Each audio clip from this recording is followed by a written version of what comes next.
Welcome to Industry Focus, the podcast that dives into a different sector of the stock market each day. I'm your host, Emily Flippen. I'm Jason Moser. I'm Nick Seipel. I'm Dylan Lewis. And today we're talking financials. Today we're talking consumer goods. Wild Card Wednesday. And we're talking energy. And today we're talking tech. Let's dive in. It's Monday, August 30th. I'm your host, Jason Moser, and on this week's financial show, we'll take a closer look at Build.com's most recent earnings report. A firm opens itself up to what could be a very meaningful market opportunity. And we've got a couple of stocks we're watching this week as earnings season wraps up. Joining me, as always, this week, it's certified financial planner, Mr. Matt Frankel. Matt, happy college football season. That's a good way to look at what's going on this week. Gotta say glass half full, right? Well, we talked all last week about how some companies were bad at spinning stuff and others were good, and you just spun this week really well. Well, I'm trying to get things kicked off on the right foot here, man. So Matt, listen, we were following this story late last week, and I tell you, it was a banner day for Build.com shareholders. I feel very fortunate to be able to include myself in that group, and I got a lot of very positive comments throughout the day on Twitter as well, because Build.com reported a strong quarter. The market reaction to that report was, let's just say, enthusiastic. I mean, stock shares finished up around 30% for the day. And going through these results, I mean, there are a lot of great parts to this story, but to me, I feel like it really, to me at least, it seems like it really all boils down to the guidance. It sounds like they've got one heck of a year lined up here. Yeah, well, it's kind of been a banner year for Build.com shareholders. You know this better than anybody. The stock's up 180% in 1 year, including this move. And it's not hard to see why. I mean, their business is really catching on, and they're still in the early stages, which is kind of the key. A lot of people have said things to the effect. I've seen tweets to the effect of, "Why is Build.com so highly valued? There are stocks with higher growth rates out there." And to be fair, it is. It's not a cheap stock by any means. I mean, revenue was up a little over 50% year over year in their fiscal year. This was their fourth fiscal quarter, by the way. In the fourth quarter, it was up 86%, so it's accelerating, which is nice. Customer count's up 24%. Yeah, nice, but not the stellar growth rates you see from some of these tech companies. The thing is that they have not really captured their addressable market opportunity. Their trailing 12-month revenue is a little under $250 million, $238 million to be exact. Their domestic market opportunity, just in the U.S., between the 6 million small and medium-sized businesses, is a $12 billion market. Internationally, it's a $40 billion market. So they're at less than 1% of that right now. And I think that's what's the most exciting thing. Not only is their growth rate accelerating, but they're accelerating into this huge market, which I guess is one of the reasons you own shares. Well, yeah, that is one of the reasons why I own shares. To your point on the valuation, because I think this is something, Chris Hill and I and Emily, we were talking about this last week on Motley Fool Money, and I am not going to sit there and say, oh, wow, this just looks like an ideal entry point for this business. It's difficult to make that argument. And the reason I say that, the stock is valued at 130 times gross profit. I mean, it is still working towards that path to profitability, so to speak. So we are judging this company based on price to sales, price to gross profit, any which way you cut it. This is an expensive looking stock. Now, to be fair, when we were talking about this company, along with Lemonade, I believe it was, you and I were talking on this show several months back about the stocks that we were getting ready to buy, and you were talking about Lemonade, and I was talking about Build.com. Even at that time, I mean, you could make the argument the stock looked terribly overvalued even then. But I think, to your point, it is that market opportunity. It's a massive one. And I think that also when you look at this business, there are network effects at play here that probably some folks maybe just don't really think of. And I think that when you look at the customer base that they have, it's not just the customer base, but it's all of the other parties that are participating in that network. And so you look at the end of the quarter, and they have over 3.2 million network members. That was up 28% from a year ago. And that is resulting in those robust numbers you're talking about, growth in payment transactions, growth in total payment volume. I mean, all of those key performance indicators continue to tell a story of a business that's just capitalizing.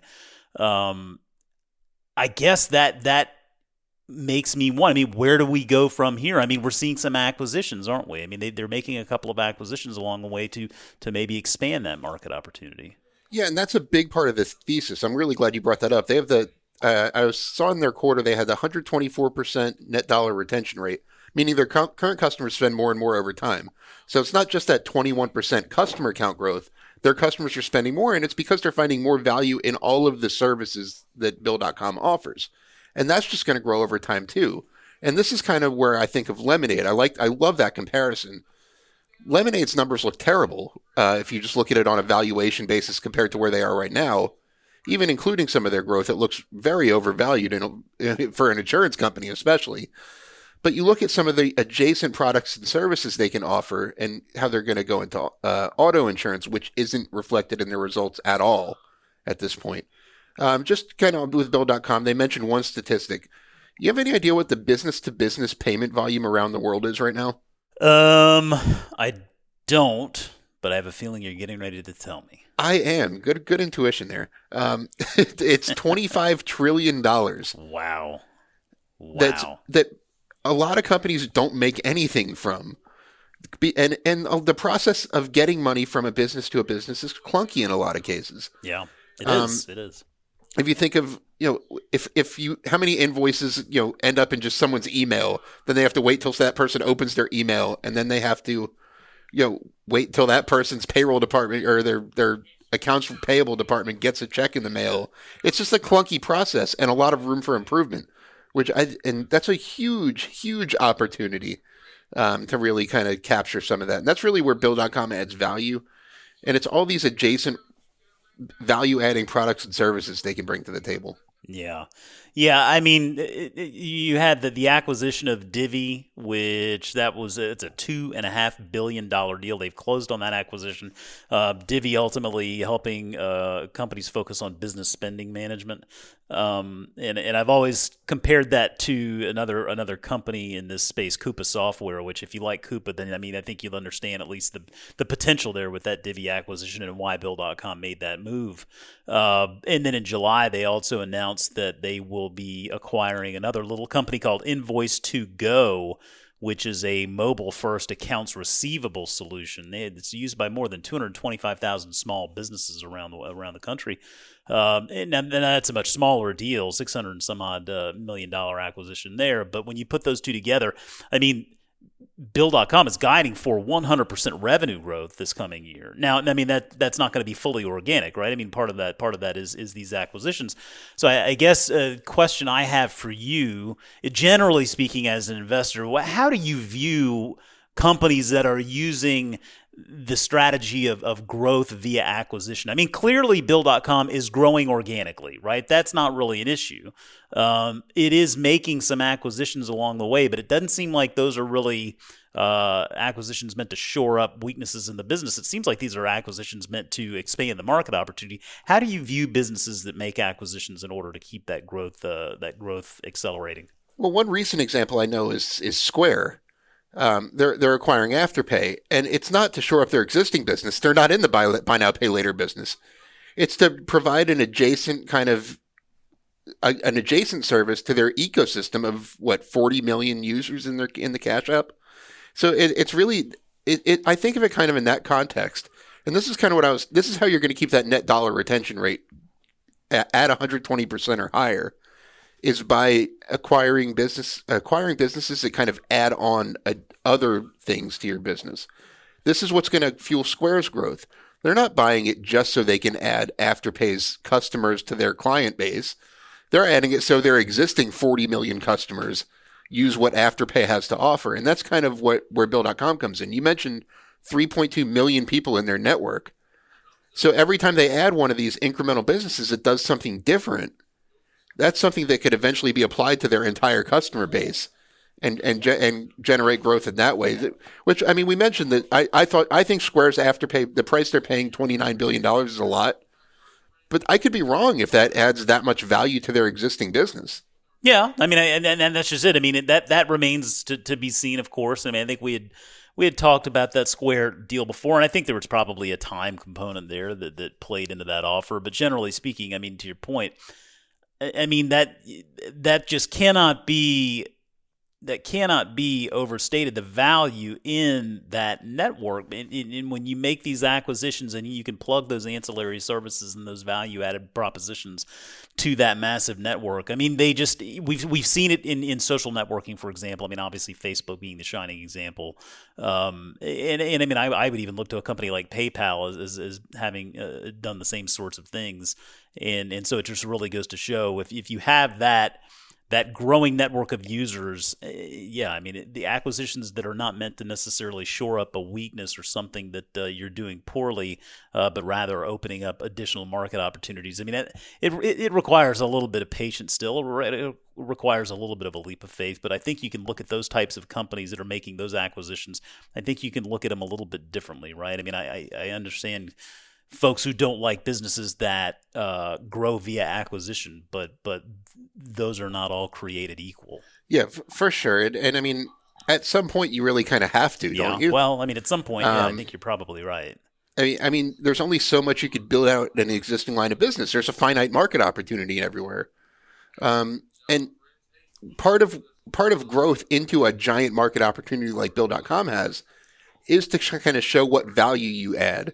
And the more little bolt-on acquisitions they can do, the more value they bring to the table, the more people they're going to sign up for their platform, and the more they're going to spend on the platform. So, I mean, it's to kind of keep the cycle of growth going. You could assume that people who just wanted to simplify their bill payments already use Bill.com or one of their rivals. But people who want to use that, they want to use a bunch of their adjacent services, expense management services, cross-border transfer services, things like that. Every time they add a service, they become more valuable to another subset of those 6 million small businesses. So it's over time, this could get really huge and kind of create like a snowball like ecosystem. They could be to small businesses what Square is to small businesses in the payment processing space.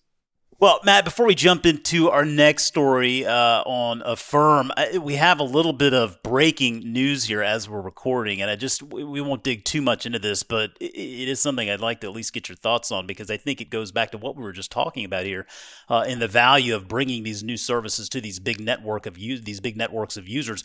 I'm seeing the headline here: PayPal is exploring a stock trading platform for its U.S. customers. Reading this on CNBC on their app right now. I mean, I can't say I'm terribly surprised by this. I mean, maybe I'm a little surprised that it's not something they pursued earlier. We've seen Square over the last several quarters talk about the growth that they're seeing in Cash App users dabbling in the market, right? Cash App users that own a stock or purchased a stock. It looks like PayPal is looking at possibly getting into something like this as well, leading a service here with it's initially being referred to as Invest at PayPal. I mean, clearly something that's right up our alley. What do you think about those plans? Is it something that makes sense for PayPal, do you think? Well, my first thought was the exact same as yours. Why did it take them so long to do this? They've been focused on other things, I think. Well, sure, but my other kind of adjacent thought to that is this? Are they late to the party? You know, has everyone else already kind of scooped up the? You know, stock trading exploded in the middle of 2020, right? I mean, how many traders came on the market? Robinhood blew up. SoFi launched its platform. Square launched its platform. All brokerage went to zero commissions a couple of years ago, and that kind of brought a lot of people into the fold. So who's interested in trading stocks doesn't already have a brokerage they go to. So I worry if they might be a little bit late. I would have preferred to see them do that through acquisition. Is kind of my initial thought. Like kind of how Square's not trying to build a buy now, pay later platform because they're late to the party. PayPal already built theirs. Affirm and Afterpay are already out there.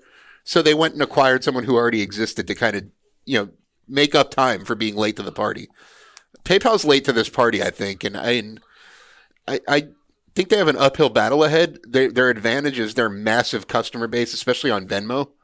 I could see if they integrate it into Venmo, I could see it being a big deal. But I don't know if it's going to be a major needle mover for the business. I think it could just be kind of a value-added service. Yeah, jumping out there right now, just saying PayPal management, Dan Schulman, or you guys, not Dan Schulman, I'm sorry, but you guys, please don't acquire. Don't acquire. I'm sorry, it is Dan Schulman, but don't acquire Robinhood, please. Just don't. Like, I would rather see you try to build something and fail than do something like acquiring a Robinhood, and I'll just leave it at that.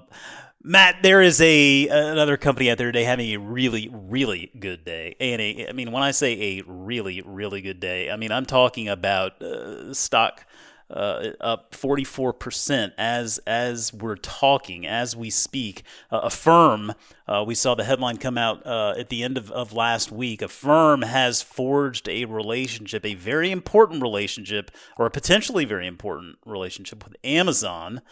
Amazon customers will soon have the option to be able to split the total cost of purchases of $50 or more into simple monthly payments by using Affirm.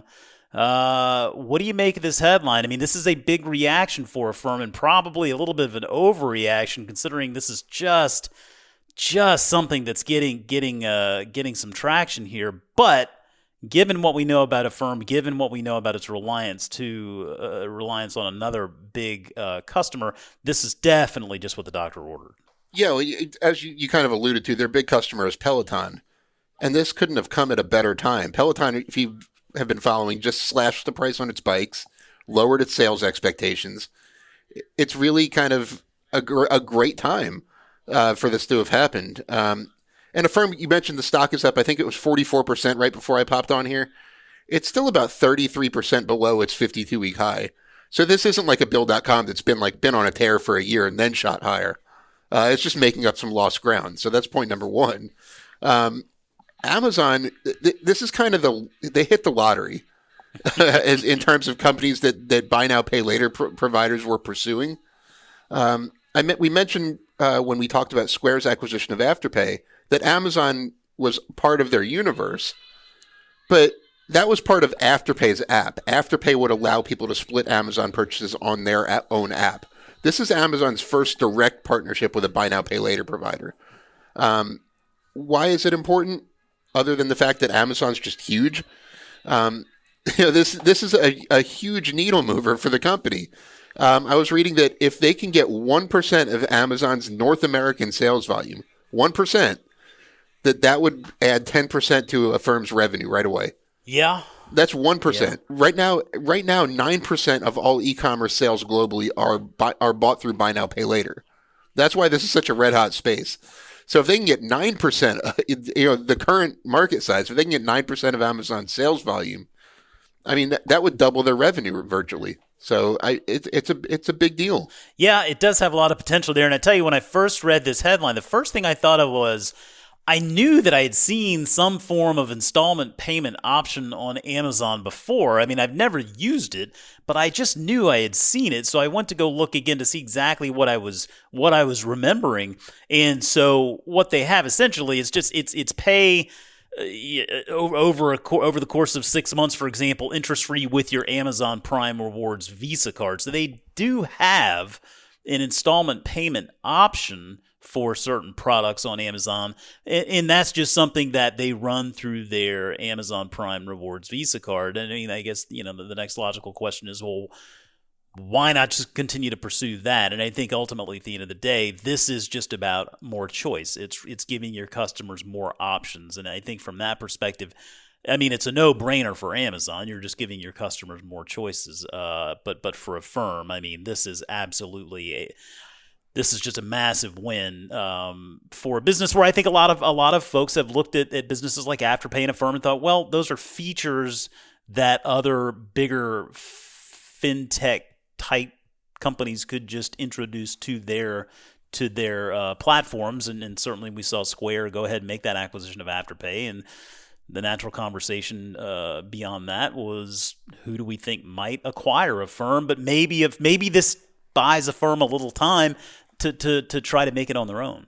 Or maybe if it works, Amazon will acquire them. But there are advantages. You mentioned Amazon's credit card. Not everyone wants a new credit card. So, if a firm has that option, a purchase wouldn't affect the buyer's credit score if they purchased it on an installment plan as opposed to a credit card. If you max out your credit card, it can be devastating to your score. But if you finance, say, a new entertainment center using a firm's installment program, it wouldn't affect your credit score adversely. So there are some big benefits for consumers to do this, where it would really make sense. I don't want a maxed out credit card showing on my credit. So if I were to finance a big purchase, that could be a good option for me because I know it won't affect my credit score as long as I pay it on time. Well, we shall see how this shakes out for a firm. No doubt, good news for the business and for a firm shareholders. It spreads the risk around for them a little bit, less reliance on one big customer. And honestly, when you consider Amazon, that is a massive network of a lot of third-party providers as well. So tremendous potential there, no doubt about it, and certainly understand the market's enthusiasm. Matt, real quick before we wrap up, let's just give our listeners here a couple of stocks to watch for the coming week. What's a stock that you have got your eye on this coming week? I'm watching nCino, ticker symbol NCNO. They provide that bank operating system. We've talked about them on the show before. The first quarter numbers were good. Their second quarter guidance isn't calling for a lot of growth. It's calling for revenue to rise by maybe 1% versus the first quarter. It's calling for subscription revenue to tick up by $1 million, which is about a 2% gain. And it's still calling for a small operating loss. If there was one company this week that I think could surprise the market, it would be nCino. All right, nCino.